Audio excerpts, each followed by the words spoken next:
So, if you've ever walked out of an interview wondering what just happened, or if you're a hiring manager who keeps interviewing candidates but still struggles to pick the right person, this episode is for you. Today, we're going to expose why most job interviews don't actually predict success on the job and what both candidates and employers can do to make this process far more meaningful. David Cohen is back. He's the founder of DS Cohen and Associates, and he helps organizations improve leadership, hiring, and workplace performance. He's written a few books, one of which is behind me called Selecting the Best. And today we're going to do something a little bit different. So we're going to be doing a mock interview where I'm preparing for an interview. David's going to interview me, and then we're going to talk about what works and what doesn't in the hopes that we can help anyone out there in organizations in these roles with the hiring process so that you can have a really successful workplace. David, it's really good to see you. Great to see you again.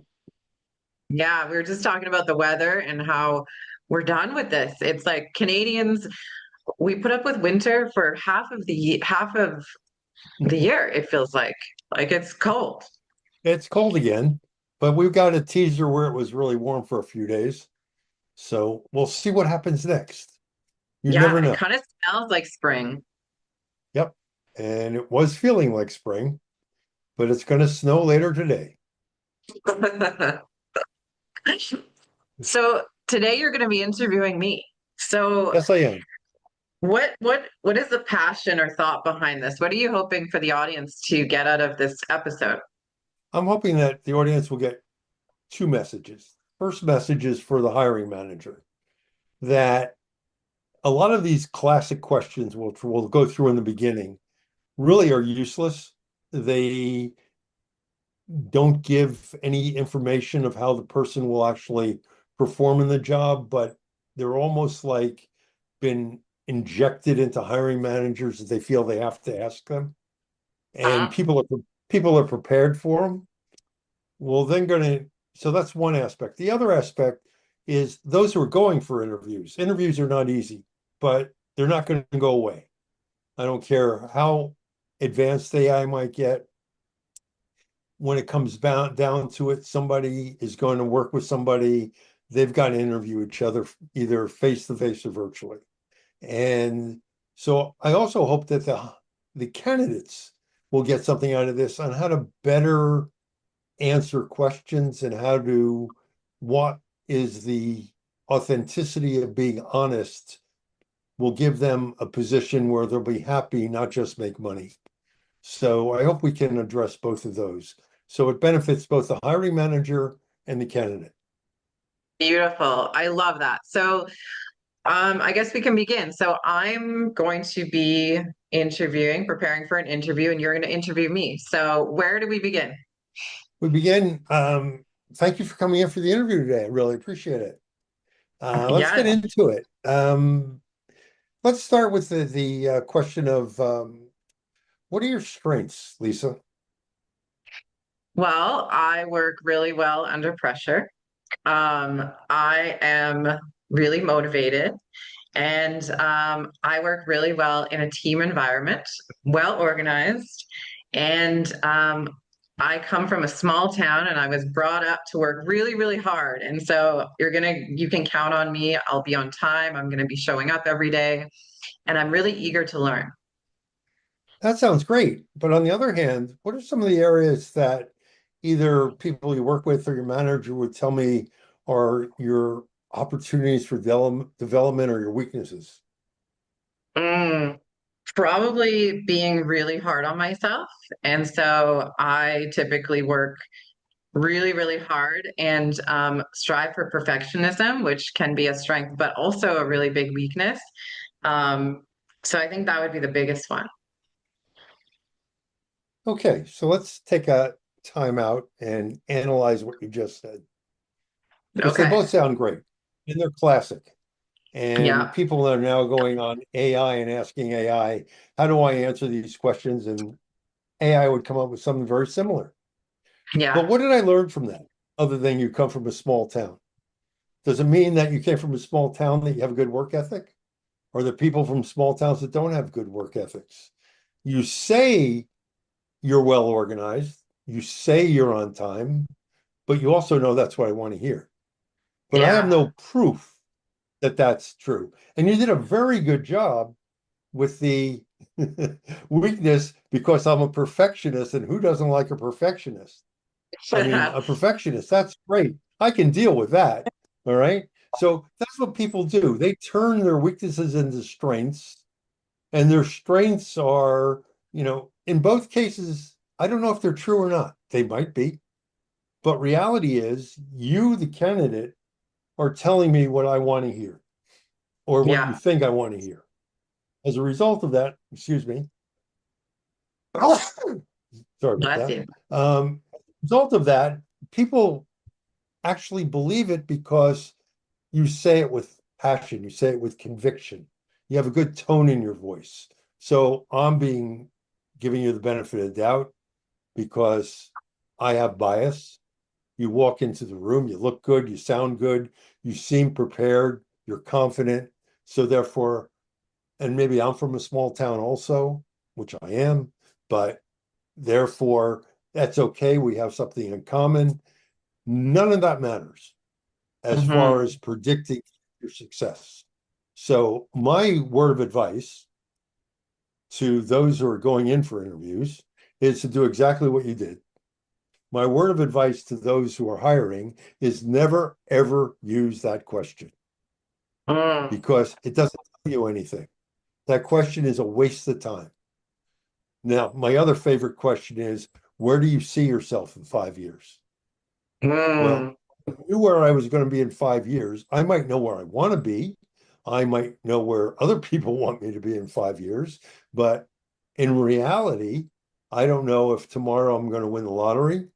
I don't know if Hmm. tomorrow their job is going to come up, which is more interesting. I don't know if I am going to change my mind and want to pursue a different career. Which is I something you want don't say in an interview.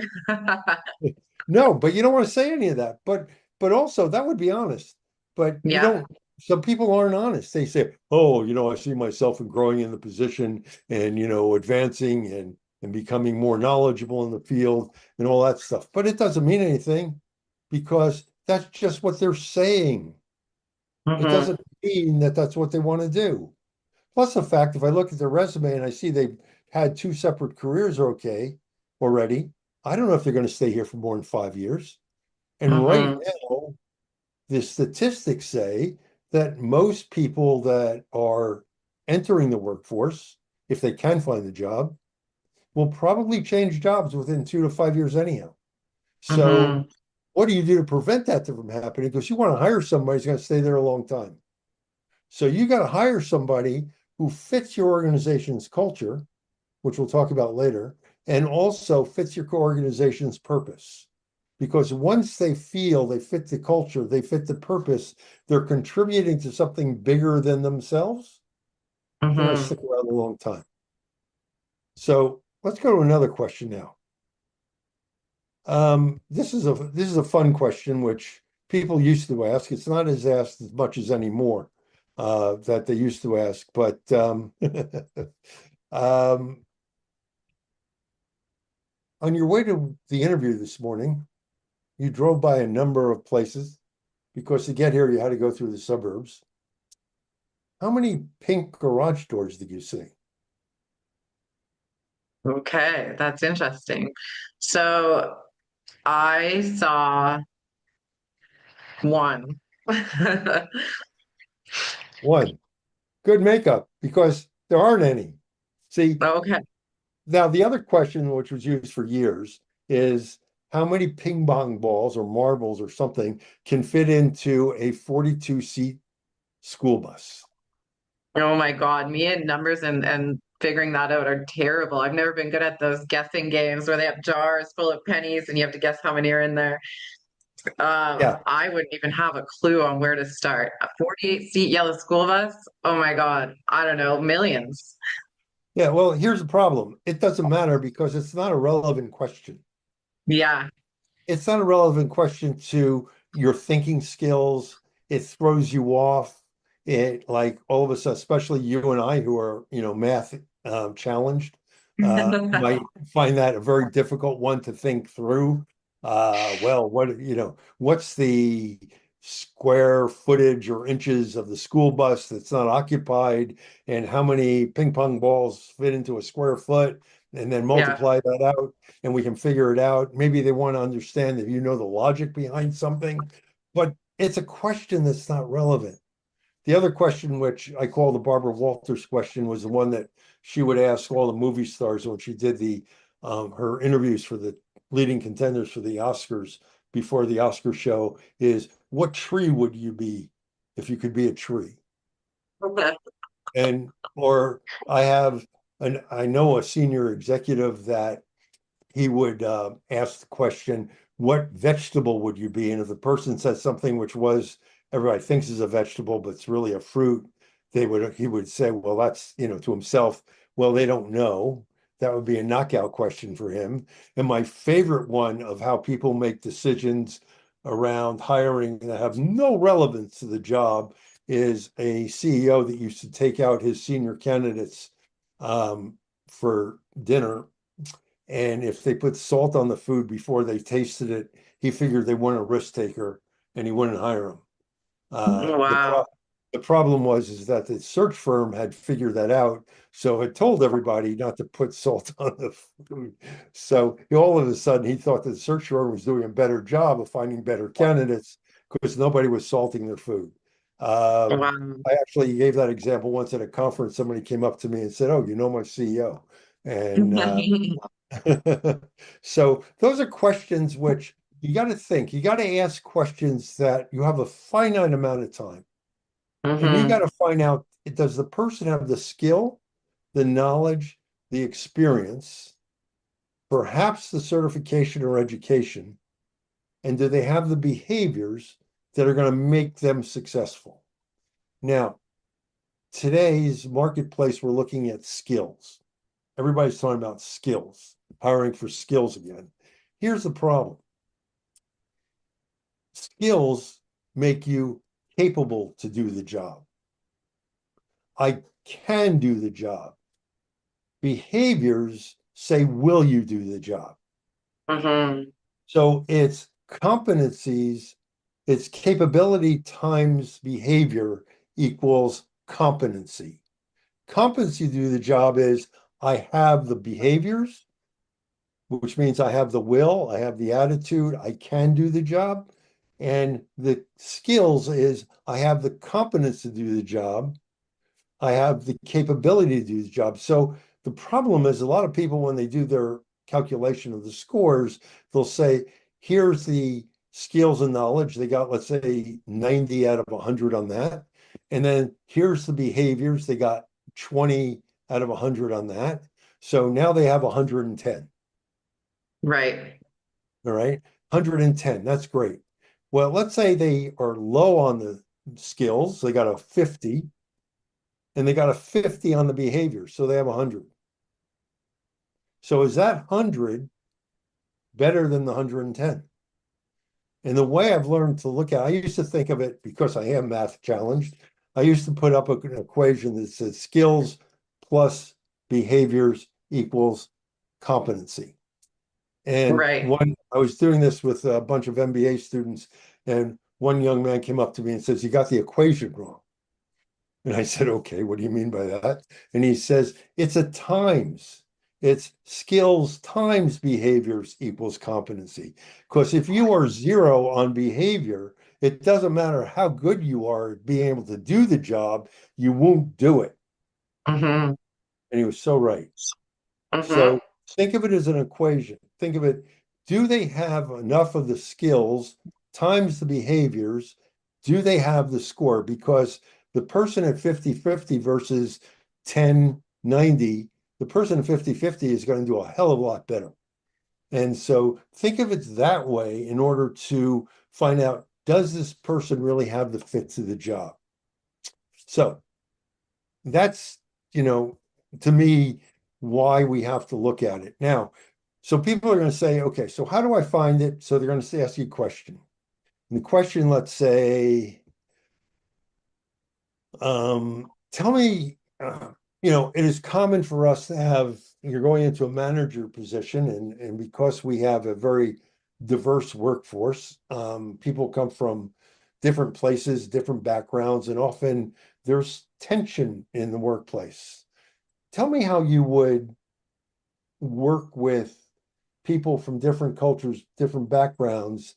If there was tension, what would you do in order to improve upon the situation, get people work together? Hmm. I've actually been asked this one before.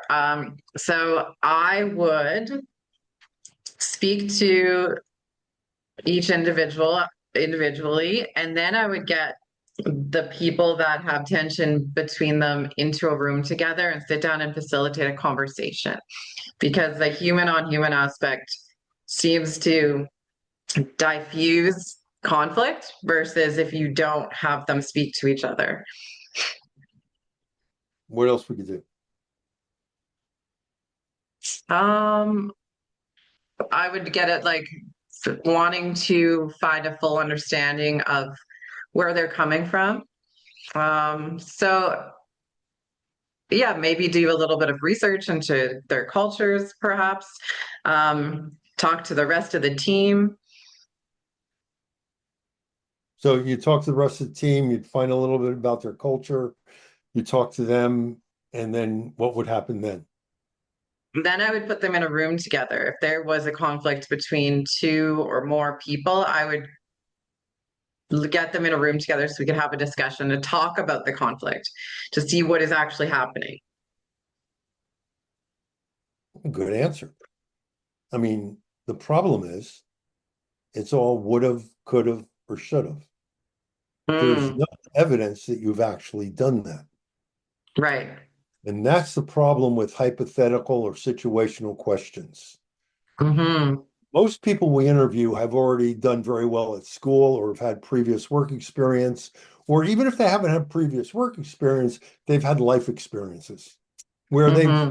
worked in small groups, volunteer groups, where people have had differences and they can say what they, in theory, would do. It doesn't mean you've done it. My favorite example of that is a company, large manufacturing company, heavy manufacturing out in New Glasgow, Nova Scotia. And they have on every, in the safety department, they had a requirement, a skill, a certification that everybody had to pass the first aid course at St. John's Ambulance. And if Mm, they didn't have the certification from St. John's Ambulance, they couldn't get the job. It was a factor that was on the checklist. So we did, I did a workshop on behavioral interviewing for the management level. They said first line supervisors are doing hiring should take it, but they'll have the option of not doing behavioral interviewing because they had previously been through another interview workshop, which was mostly skill and knowledge focused, and they felt they were doing very well. So I come to the plant one day, and this manager who very nicely but sternly said behavioral interviewing was too much time. It takes too much time. He couldn't do it. He was really successful with the traditional interviewing. Leave me alone. So right. he approaches me and kind of like sheepishly says, I only do behavioral interviewing now. And I said, what happened? And he said, I interviewed this young person who came in and he had the St. John's ambulance certification. It was recent. I asked him a few hypothetical questions of what he would do. And then I get a phone call at 2:30 in the morning from the plant, the overnight shift. There'd been an accident. And I get up, I go to work, I see what's going on, and everything seemed to be okay. Somebody had done something that ripped apart part of their arm in one of the machines because they weren't being safe. And I said, thought that I had the St. John's ambulance person there. That'd be great. And I looked around and he wasn't there. And I said, what happened? They said, well, we actually had two accidents. So and so was injured, and so, the St. John's ambulance, the safety guy, passed out when he saw so much blood. Oh my gosh. So I said, wait a second. What do you mean? He said, yeah, he passed out. I never asked them, have you, describe a recent time you've been in a situation where there was a significant injury that included a lot of blood. He would have told me he passed out, but I didn't know that. So I said, why did this happen? Why, like supposedly the response was so immediate, the guy's arm was saved. They said that summer student who cleaning the floor and doing some other stuff, he did it. He was the one who responded instantaneously and did all the right things. So I said to Wow. the first aid guys, the first responders, I said, like, what do you do? They explained. I went over to them and I asked them, I said, why did you knew what to do. I never even thought of asking you in the interview, but how did you learn that? And he says, it's Nova Scotia. We have hunting season and fishing season. They're two seasons. I've been going out since I'm like 10 years old, my family. And that was a minor injury. I knew exactly what to do. He Right. says, I only ask behavioral questions now. I don't care Hmm. if you have the certification or don't have the certification. Tell me about a recent time where you had to deal with a violent injury that caused bodily harm. And he said, 99% of the people who have first aid certification have never dealt with it. So I don't know how they're actually going to respond in that situation. And the other, Right. so I always ask, like I ask when we talk about this at an interview course I teach, I talk about how many of you have first aid training? How many of you have CPR? So if you were shopping in the mall and somebody fell down and was having a heart attack, would you jump in and help them out? Because you know it in theory, but when you have to do it, especially with a total stranger, to save their life, will you do it? And I Hmm. get a lot of, well, now that you think about it, maybe not. So it's about, have you actually done it versus what do you do in theory? Hmm. Theory is great, but it's better than not knowing what to do at all. So in the research of the differences, types of interview questions, the traditional interview question, which is just what are your likes, dislikes, what do you want to be when you grow up, et cetera, et cetera. Those kinds of questions only give you about 13% of the information you need to make an accurate hire. Situational questions improve that significantly to about 35%. Behavioral questions increase that, depending on the quality of the behavioral question, anywhere between 53 and 70% of the Hmm. information you need. Now, behavioral interviewing is not perfect. You're going to make mistakes, but it gives you odds that if I was a gambling person, I'd rather bet with 70% in my favor than 13% in my favor. So let's go to the next question, see how we do. Um, Now, tell me about a recent time when you were working with somebody who was preventing the team from making progress. Interesting. Um, I was working with a person in a team environment. I actually used to work with St. John Ambulance. I ran their therapy dog program for a really long time in my city. And so I'm pulling an example from there. And we had a group activity, but one person felt really kind of know it all like and didn't want to give anyone else essentially the floor to speak their profession and to lead in their own way. So it was like someone who was really, I guess I want to say egotistical, that was preventing the team from shining because they needed to be the center of attention. So what happened next? What happened? That's the situation. What was if I were a fly in the wall watching your behavior, watching your actions, what do I see you doing? So I went and spoke to each person and took lead of the situation and got everyone kind of to participate in their own way by taking control of the environment. And then I spoke to that person and made them aware of what they were doing. Because they, it turned out, weren't even aware of what they were doing. They were just so used to taking control of situations, being in a leadership type role. So, yeah, just gaining that better understanding, I feel really helps. When you approach that person, how do you approach them? When I approach that person, well, I approach them very kind, like, but assertive. So it was, I pulled them out to another room so I could talk to them in private. And what was the reaction? They were a little shocked, a little embarrassed. There was a little bit of shame, but also, just like someone's a little guarded. So how do you get past it? What do you do next? And so we just discussed it, and I talked to them about maybe they couldn't see their own behavior, and that's why I'm here as the group leader to help everyone function as a team.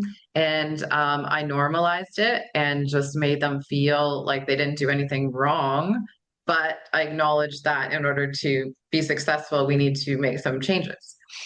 And what happened the next time there was a meeting, a group meeting?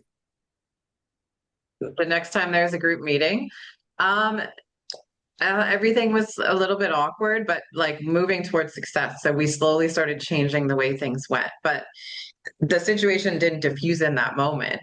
It was like a continuous. So we had to continue to work on it. And if I wanted to, in the beginning of the interview, we told you that there might be times that we want references from within the stories in order to validate it from their perspective, what you did. Could you make, please, an arrangement for me to talk to this individual that you helped? No, he disappeared. I'm just kidding. Yes, absolutely. What reaction did you get from the team members? What reaction did I get from the team members? The team members were really grateful. Like they really felt seen. And because before then, this person would make them feel like they were invisible just because of their presence. So yeah, it was really it was impactful. Okay, so that's a question with behavioral answers. How do you feel Mm, about okay. how do you feel about that and the your internal feeling about answering that versus the one about likes and dislikes and how many ping pong balls and what would you do if what's going on inside of you comparing your answer to the behavioral question versus the previous questions? Hmm. Yeah, that makes a big difference because those are all, like you said, it doesn't matter. It doesn't matter what my best strengths are. If I'm not going to behave that way in this office setting, then it's pointless. It's useless. And I know I threw you off, but how did it feel when I said to you, I'd like to speak to that person?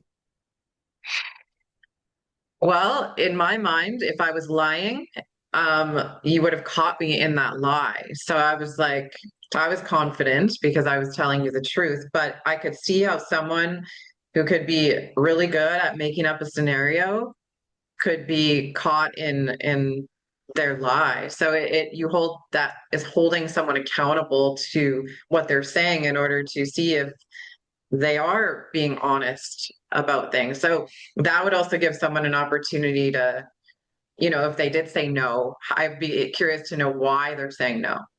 Yeah, and I call that the honesty factor question. Hmm. How true is that story? I have heard from clients actually in interviews I've done when I asked that honesty factor question, I've heard they moved away, I've lost contact with them. I heard that they've died. The only answer I haven't heard yet, I can't tell you because they're in the witness protection program. Um, Right.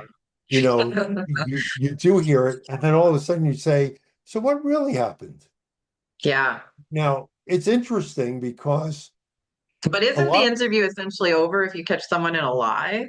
Or do you like, unless they're able to explain it? I mean, I know if I was interviewing someone and I caught them in lie after lie after lie, in my mind, I would just want them out of my office. Yeah, you would want them out of the office, but you got to be polite. You see, the interview, what people don't understand, the interview is a reflection on the environment of the job. It's about your brand. It's about your company's, the employee brand, the employer brand, the employee brand is actually being transmitted to the candidate. Onboarding doesn't start the first day on the job. Onboarding starts with how you advertise the job, the wording you put into the job advertisement. So Right. you're onboarding now. That person might go on to Glassdoor and put a comment about the quality of the interview. If in fact I get really rude after, by accusing them of lying and all this other stuff, I might find out that it's all of a sudden on Glassdoor that the interviewers at this company are really rude. They're Right. inconsiderate and accuse you of lying. I don't want that up there. So you've got to maintain your cool. You've got to maintain your emotional intelligence the entire time throughout the And entire interviews are interview process. nerve-wracking. People get really nervous. And people do get nervous. And here's one that which I found fascinating. When my oldest son was in undergraduate school at University of Western Ontario, the public schools were having problems finding aides for lunchroom monitoring, and the after-school programs had been cut drastically. So he decided that a fraternity activity was the his fraternity brothers would go into the school, help with after-school programs, go in and help with monitoring lunches, and it got local television, radio, everybody was like saying how wonderful it is that the students are helping the community and everything else. In talking with his friends afterwards, I would say I know two people that use that experience as if they were the ones who were leading it on medical school applications. I know other students who told me, those friends said they use that story as if it was theirs in interviews, but it wasn't theirs. Hmm. So if the interviewer said, gee, that was really great, the television, the local TV, could I get a copy of that? Well, if they did, they'd find out it wasn't them, it was somebody else. So, Right. it's a great story. It really makes you feel good that that student who is leading this initiative really is invested in the community, wants to give back. You want to hire them. But if I don't ask that question, like, what was the reaction of your fraternity brothers? How'd you overcome their resistance? Or, that's really great. I'd love to talk to the school principal about, how you approach them and what was the actual event, because college students can back out on things. Nobody ever asked that. Hmm. So you can turn somebody else's story. I was doing work with Calgary Police, and they were using this process in the promotional process. And when I talked about people using other stories, they said, "Well, the police service only has 1,400 officers, sworn officers, and if one catches a cold, they all catch a cold. So we know what each other's doing. They're not going to be able to lie to us because we know what's going on." But yet Right. some of those going in for promotional interviews still borrowed stories from other officers. And of Hmm. course they got caught. So people want the job. They're going to tell you what you think you want to hear. They think you want to hear. They're not going to tell you necessarily what they did. So that's why that honesty question, which really is powerful, Hmm. is is so important to it's not the behavior that see, because the behavioral question I asked you, if you look on the surface, you might say it was about team building, but really it was about communications and relationship building. Right. What are the behaviors I'm looking for there? So here's the key to the interview process if you're doing behavioral interviews. You got to know what you're looking for before you start the interview. Because somebody who is confident, articulate, expresses themselves extremely well, they can baffle you, but with a great answer and say, wow, that was a great answer.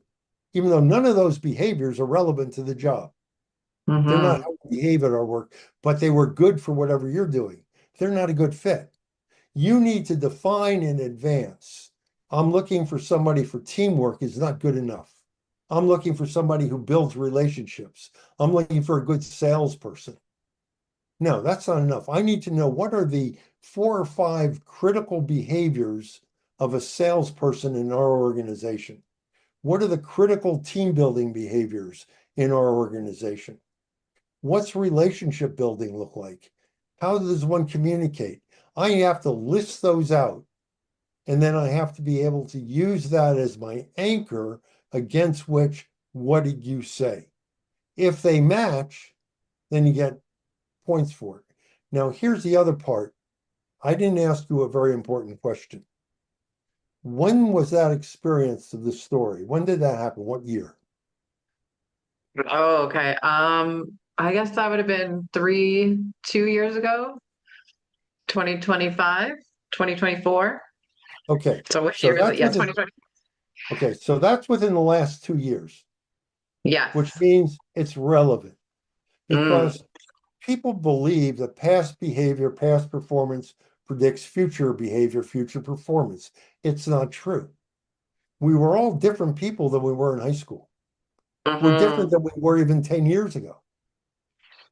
Once you have kids or don't have kids, things change. Once you have experiences at work, once, sometimes there's a tragedy in your family and it changes your behavior that somebody who knew you a long term time ago might get surprised by. So, what is recent behavior that's frequently demonstrated? So, Mm-hmm. I need to know that that behavior was within the last 2 years. So Mm-hmm. I said, I'm looking for skills, knowledge, education, behavior, experience, and time frame. What is the time frame that happened? Because if it happened 10 years ago, likelihood is why haven't you done it since? Yeah. Great story, but I'm looking for some. So if I have 2 candidates and they both give me great stories which match the behaviors I'm looking for, I want to hire the candidate that's done it recently, Mm-hmm. even if I like the other candidate better. And we all have to, and I think one of the biggest problems we have in interviews is everybody talks about bias-free interviews. Yeah, It's I was just gonna ask impossible. you about that. It's impossible. We can't have bias-free interviews. I ask at the interview course that I teach, I ask, what kind of car do I drive? And everybody gives me an answer. Usually never right, because I drive a 2005 Volvo S40. They Okay. all think I have a new high-end car because it goes with the profession, it goes with whatever. But that's their bias. Mm-hmm. Our bias is based on how we've experienced life and what we anticipate those experiences in other people will lead to. I Mm-hmm. believe a car's to get you safely from point A to point B. Yeah. I don't care about the car. All right. I mean, I care about the car works, but I know where the gas goes, I know where the ignition is, and I know where the repair shop is. But I don't, beyond that, that's nice. So we all have our prejudice.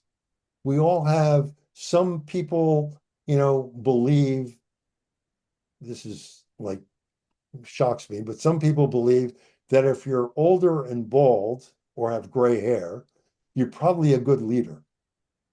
Right. People have research that tall people are usually hired over shorter people. Interesting. So I'm always, people joke about it that with video interviewing, my advantage of being 6'3" has suddenly disappeared because we're all sitting down now. So I said, oh yeah, I guess I took that prejudice away. That's too bad. Right. So, it's, people have all sorts of prejudice. If they're not wearing polished shoes, how can I judge Totally. them? Or their hair's not neat. Now, here's an interesting one. I'm working with one of the major hospitals in New York City, and Okay. I was asked to teach the physicians who are interviewing uh, a significant number of people for a program, MDs for a program. I asked them to, they asked me to teach them behavioral interviewing, and I did.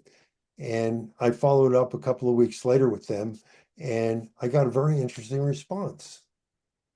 They were prejudiced against those people that came in who were not wearing a suit and tie. They were all wearing very expensive suits and ties. Right. And I said, that person came across the street from that hospital after they were done with surgery, going back to do another surgery. Do they really have time to change in their suit and tie? And does it Mm-hmm. really matter once you have your scrubs on anyhow? And they, all of a sudden they were embarrassed saying, because their prejudice was showing, that at a certain level of being a physician, you should be wearing a suit and tie and properly dressed and all this stuff. And I said, it doesn't matter to me as the patient if they wore a suit and tie at their interview. It Mm-hmm. matters to me how they're, their bedside manner, how they're going to behave, perform in the operation. And, Mm-hmm. I had to point that out to them. And suddenly they saw doctors who probably were not being considered because of that initial gut reaction. Now, when I was in education and doing research as part of my graduate program, we were asking teachers about how they formed opinions about students. And they formed opinion about students either before the student ever entered the classroom based on what other teachers had said about the student or about their academic records. And they therefore felt if you were a B student, you're going to be a B student with them. If you're a C student, you're going to be a C student with them. And therefore, they didn't put enough energy into making a C student an A student. Right.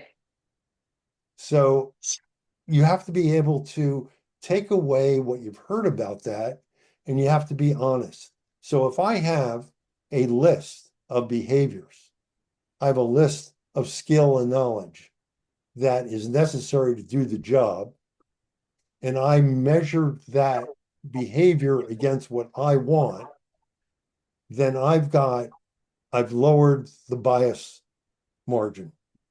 So Mm-hmm. in the book, Selecting the Best, I actually have the story of a case study of the plant that was opening in Corpus Christi, Texas. And one of the very first interviews that the general manager made, of course, they were hiring people with engineering backgrounds.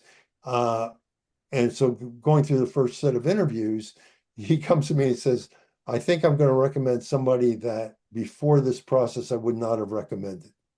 And I said, what do you mean? He said, he doesn't have the engineering certification I want. He has engineering background in other areas, but his behaviors blew me away. So I'm going to hire him. And because of the setup, he will have time to learn the skill and knowledge necessary to do that job. And I'll help him and make sure he does. And two Right. years later, he was the best employee he had. But when he reflected upon it, he said, if I was going strictly by skill and knowledge, I would have never hired this guy. But putting the behavior component against our values, he was the best candidate that was out there. He was the best option I had. And it turned out he was the best option he had. So we have to be able to be objective and say, does this person have the criteria? Now, the other Mm-hmm. thing is my pet peeve, which I am really always concerned about, is when I see these job postings and they say minimum 5 years experience, minimum 7 years experience in such and such. And I'm saying, wait a second. So I relate it to the movie Groundhog Day. You can have a candidate who's been on the job 10 years, who has 1 year's experience repeated 10 times, Right. or you can have a candidate with 2 years experience and the wisdom and knowledge of 10 years experience. Mm-hmm. The only way you're going to know that is through the behaviors and through the stories they tell in the behaviors and the Mm-hmm. repetition and the frequency of those behaviors. So I, unless, you know, years experience is actually proves something, I really am on this crusade to get rid of years experience off of these job descriptions, off these postings. The other one is degrees. So I was working with this same company out in Halifax, in Nova Scotia, in New Glasgow, and they had a young man come in from Poland. And because his engineering degree had to be sort of transcribed into Canadian equivalency, he had to go to TONS, the New Nova Scotia School of Engineering, to get it certified. And it turned out it was only certified as a technical degree, not an engineering degree. But at the interview, he was like the best candidate. Right. So, but because the job description said must have an engineering degree, they looked for an engineer who they found and fired 6 months later. Right. Re- Reclassified the job for technical degree, hired this person who came in and did a phenomenal job and solved problems that this other guy struggled with for 6 months. He solved in the next 3 months. So is that degree absolutely necessary? Obviously, if it's a surgeon, you want somebody who's got the license. If they're an airline pilot, you want somebody with the license and probably some experience. But those are not always absolutes in jobs. I was working with a pharmaceutical company, and they had just put out a new product in association with a company in Europe, and the company was out of Texas. And the pharmaceutical sales reps, they always like to hire experienced pharmaceutical sales reps, but they had to hire 100 of them. And I said, let me do a behavioral profile and find out what are the behaviors your best salespeople are demonstrating out there. And they put a behavioral interview process together. And I forgot about that work. And then one day, my um, to be daughter-in-law came to me. She was doing her MBA program. They had an HR assignment. They needed to do a case study on something never been done before. I said, call up the gentleman in Texas that I work with and find out how that turned out, Right. because they hired only recent grads against all predictions that they'd work out. They hired 100 of them. And he said the only problem they had is those that came from rural backgrounds, suburbia rural backgrounds, when they put them in sales to do sales work in the city, they were struggling. When they put people from the city into farming areas, they were struggling. So they switched them to the geographic locations they were comfortable with. All 100 were still there 3 years later. Wow. And the drug had a phenomenal success. So I kind of smiled and said, see, this stuff does work, Mm-hmm. because they had the behaviors to do the job. And those behaviors were very specifically defined. And we did that with another drug company as well that had a similar kind of experience. So the fact is that I can take that bias away from you as long as you have the rigor. The only way to have the rigor is to do panel interviews to make sure that three people interview at the same time, hear the same story in the same way, take notes individually, score it on their own according to their rubric that's created, and then come back and compare notes. And only no, it has to be through consensus, not voting, because the person who's the odd person out might actually have heard the story and have the evidence to convince the other two they didn't hear it right. And I've seen that happen. So it's really important to have panel interviews. It shortens the time of the interview. The person doesn't have to come back for a second or third interview. You shorten the time, people get hired faster. There's a quicker time to productivity. So those are some of the things that a behavioral interview will increase.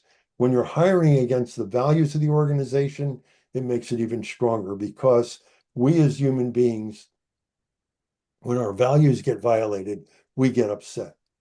So if I want to hire somebody that gets along in our organization, can argue with everybody, but knows that they have more or less the same values, so they get along. It's a honest disagreement, difference of opinion, but it's just a difference of opinion about how to proceed with something. It's not a difference of opinion or a conflict of values. And if I can hire somebody that has a vision like our organization's vision, a purpose like our organization's purpose, then they feel that they're contributing to something bigger than themselves. And as human beings, that's what we want to do.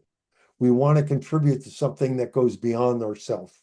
So if I can hire people that fit that equation, I'm going to have people that are motivated, retained, productive, and innovative, and help us be successful. So that's why it's not just behavioral interviewing, it's behavioral interviewing against a criteria behavior that are rooted in the organization's culture and the purpose of the organization. And when I can find that person will be really successful. Mhm.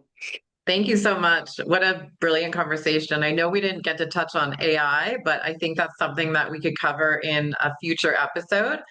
I want to know if hiring managers listening today could change just one thing about their interview process. What would you tell them?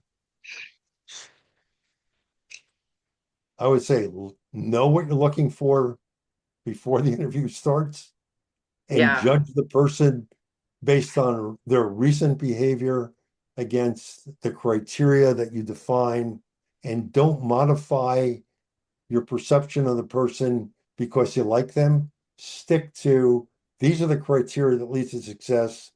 This is the criteria that if I hire them, they're going to make me successful, and stick with it. yeah, amazing. Thank you so much for being here, David. Can you tell everyone just a little bit more about what you do? I know we're going to put it in the show notes, but just quickly. Yeah, I work with organizations on defining what their authentic culture is, behaviors around that culture, how to integrate that with all aspects of talent management. And the book behind you, Selecting the Best, is a understanding of how to identify the authentic behaviors of the values, the authentic values, and how to apply that to a structured behavioral interviewing program. Amazing. So thank you so much again for being here. It was so much fun talking to you. Always. Thank you very much. And to our audience, thank you for being here. So, what did you learn today? I know for me, I learned that interviews should not be like a theater. They should be a conversation focused on behaviors. People can say whatever they want, but what is the evidence to back that up? How is someone going to actually act in the moment? If you enjoyed what you heard today, please leave comments in the comment section. We do read them and we do get back to you. And we will make sure to have David's information in the show notes for you to have access to him, his books, his tools, and more of what he does. Thank you for tuning in. We look forward to the next episode. Until next time, bye everyone.